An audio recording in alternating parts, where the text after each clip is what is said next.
This is not a dream. You are a part of this living nightmare.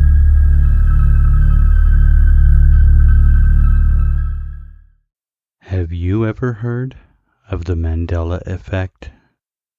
Part 1. Written and submitted by Hollywood is Burning. Has anybody in here heard of the Mandela effect? You know, the whole Berenstain thing. Well, if you haven't, prepare for a major red pill. I'm going to start at the beginning, so just bear with me a bit. It's my fault. Even I'm not entirely sure what I did. I just know it's my fault. Some of the most heinous acts committed were done with the best of intentions. Nelson Mandela did die in 1989. It certainly won't be easy to wrap your head around, but I felt he was too important to the world to die. I thought I found a way around that. I did. I just had no idea I was opening Pandora's box. My name's not terribly important, nor is where I'm from. You wouldn't believe me anyhow. What I can tell you is that I work for a government outside of your United States. I was the head of a program called Charon. I became head of the project in '89. The project was not my creation, and I didn't even know of its existence until I was recommended for the job. I was shocked. I'm what you might call a recluse. I'm borderline agoraphobic and suffer from crippling social anxiety. With this in mind, I didn't feel I'd be a good fit to head the team. I should have known something wasn't quite right, but I was seduced by the money. They offered me a bonus that was more than 2 years' salary, as well as a substantial raise. Needless to say, I took the job. My social anxiety turned out to be a non-issue. I've been on the project for years at this point, and I've never met any of my teammates face to face. What I learned eventually was that a meeting of my team wouldn't even be possible. We were... let's just say that there's a vast difference between us. One I never wish I questioned. About 8 months into the project, I started noticing changes. Mostly mundane changes at first, like one day I'd leave the lab and I'd have a red leather chair. The next day when I'd return, there's a gray suede chair at my desk. Because there wasn't really anybody to ask, I just shrugged most of it off. That was until the day I walked into the lab and found something that looked like a Stargate, where my sofa generally resides. I sleep in the lab 3 or 4 nights out of the week, so this had to be remedied. I tried to contact anybody that could help, to just no avail. Eventually, I came across a phone list. That's when I realized why we couldn't even meet. At least, I thought I did. The formatting of the numbers led me to believe that they were in other countries. 5 digits, then a colon, followed by a string of 12 numbers with no spaces. I took pause when I saw a keypad with only 8 numbers on it. But to my surprise, I could dial every number without the extra keys. Hello, came a gruff man's voice. He had an accent that I couldn't quite place. You have no idea how great it is to hear another human being, I started. I found your numbers on a list in the lab. Are you part of my team on our Project Charon? I asked. With this question, his demeanor changed slightly. There was a subtle nervousness in his voice. Yes, sir. I am. Although I haven't called that in years. Is it time, sir? He asked. This caught me completely off guard. Time for what? I asked. At this, he hesitated. In fact, he paused so long that I thought we got disconnected. When he finally did respond, there was a grave seriousness in his voice. Sir, I have 2 questions for you. Shoot, I said. Sir, what year did you join the project? He asked.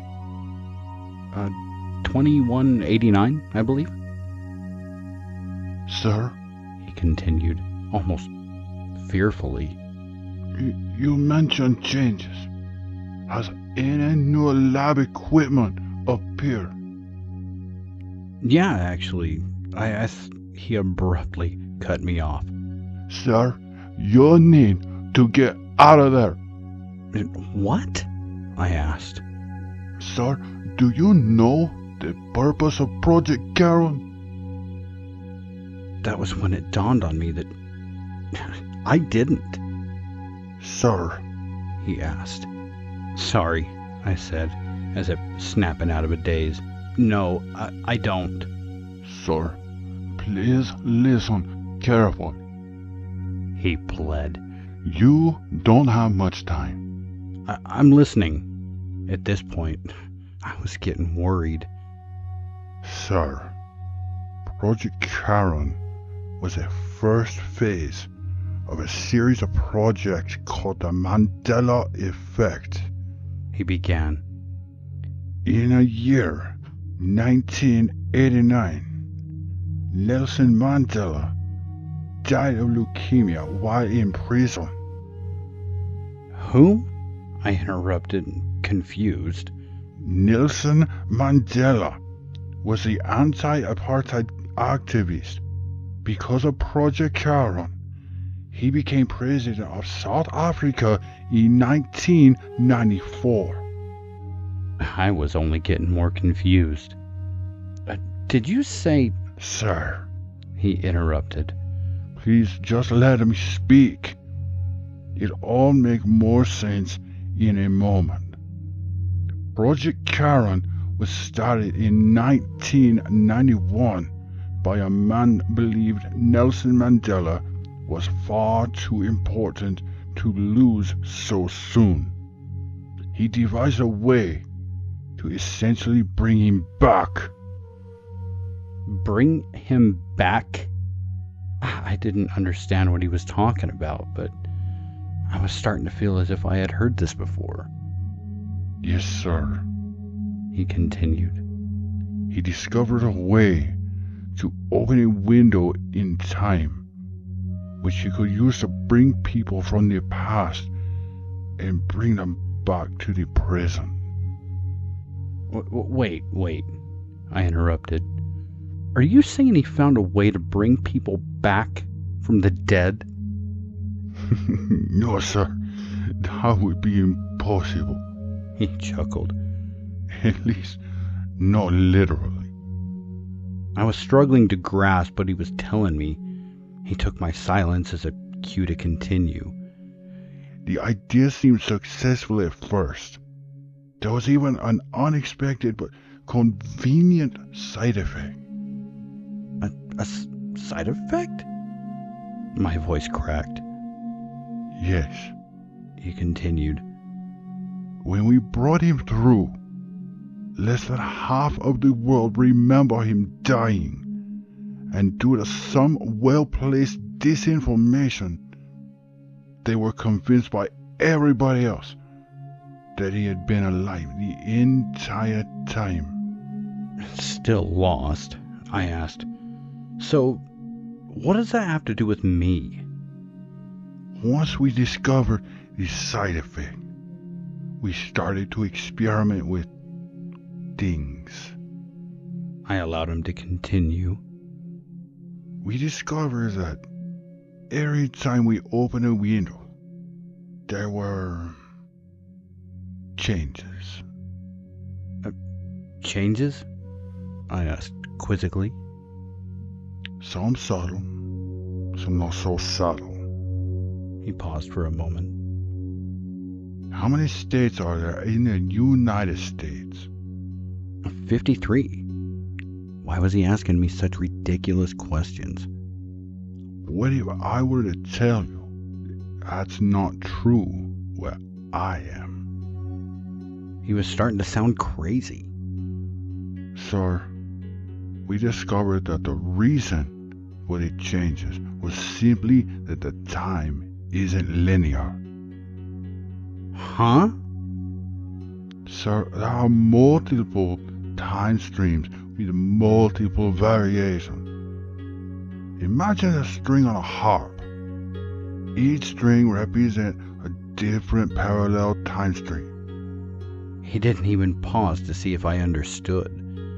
Each time we opened a window, we had no idea where we were jumping into. Some variation, we were almost identical to this reality. Some were nightmarishly different. At this point, I had nothing to say. I was dumbfounded. So he continued. Every time we jumped to a different time stream, we noticed some residual effect upon returning. This was starting to sound like science fiction. Residual effects? Sir, most were subtle. Spellings, pronunciations of words were the most common. We also noticed a frightening high number of anomalies in popular culture. So what went wrong? The first incident occurred when we discovered in 1979B. 1979B? Sorry, sir. The suffix denotes it's in what we refer to as a second continuity. The second continuity. Lost. Didn't describe how I felt at this point. We have been able to distinguish roughly 7 continuities that worried us. The B continuity was the first we were able to reach more than once. Sir? He paused, almost as if he were choosing his words carefully. Sir, in a B continuity was hellish. They had seen their second nuclear war by 79B. Horrible mutations were commonplace. Mutations? Sir, you and I met for the first time in 79B. He began. I could tell he was trying to tread lightly. Sir, you were expecting me. He continued. You must have constructed Charon early in that continuity. I didn't create Charon. I didn't even know about it until I started working on it. Sir, the next part may be hard to swallow. He was starting to sound scared. May I continue, sir? We don't have much time left. Yes, by all means. My head was just spinning.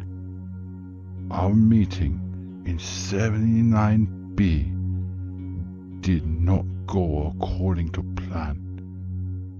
The iteration of you in that continuity looked more like a monster with your face than you. I'm confused, I cut in. How would you have known what I look like?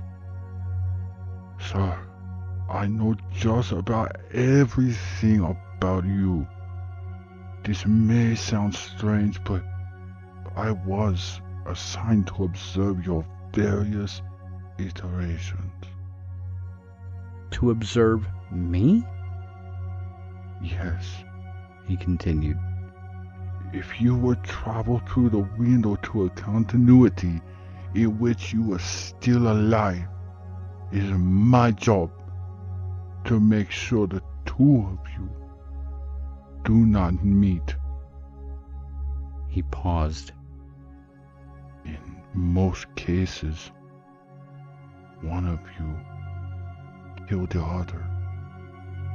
Well, what happened if we didn't? They usually judge mentally ill and institutionalized. If that didn't happen, it was my job to contain you. I froze. Me? Yes, sir. You see, at our first meeting, I watched you dismember another iteration of yourself on an operating table. He paused for what seemed like an hour. Sir, after watching myself being murdered by another iteration of myself was too much, I did what I had to do. Had to do? I didn't even want to know. I had to destroy the monster parading as me. Us. He mused. You are not an easy man to kill. What the hell are you talking about? I don't sound anything like you. No, you're absolutely correct. You don't. He was starting to sound agitated. Iterations aren't identical. The country we were born in doesn't even exist in your continuity. He paused. I think he was trying to be dramatic at this point. May I finish? We're just getting to the good part. I managed to croak out a meek, "Continue," You got away from me! he yelled. Sorry, I get a little carried away. So, why are you telling me this? I'm hunting you. His voice boomed. After I saw what we were capable of, I knew I had to eliminate each one. Hell, you took care of that for me in B. Silence. What the fuck? You had two choices. He hissed. If you walk out of your office, we can meet face to face. Well, what's my other choice? That thing in your office is Charon. So many of us are self-aware at this point. I didn't put it there, but one of us did. You can. I didn't even think twice. I jumped through. I don't know which stream I'm in, but I do know I'm in the past. I've been told it's the year 2017, although that means nothing if I don't know which continuity I'm in. I don't see anything familiar though. I now understand my social anxiety. I've been being chased through time by another me. I'm scared to death. I'm from a country in Europe known as Tared. In this continuity, my country doesn't even exist. I vaguely remember being here once before and being held up because they wouldn't accept my passport. Why do I remember this? It never happened. I'm extremely confused, and I'm all alone. I have no idea where or when I actually am. The Mandela effect is real. It's been my way of saving myself. Every change I enact puts more distance between us. It sounds incredibly selfish to bend time and space to serve myself, but as long as you keep noticing changes, you know that I'm still here somewhere. I have no idea how long I'll be here for, but for now, I'm stuck. If you happen to be one of me and have already begun your work on Charon, I need your help. If my guess is correct, you'll wake up in the morning and not remember writing this. I knew this username and password in spite of the fact I have no clue what Reddit is. I'll keep posting until I get through, or I get me. Also, if you haven't yet started working on Charon, please, I implore you, don't. You have no idea what you're doing. Let Mandela stay dead. Thank you for being a part of this living nightmare. We hope to disturb you again soon.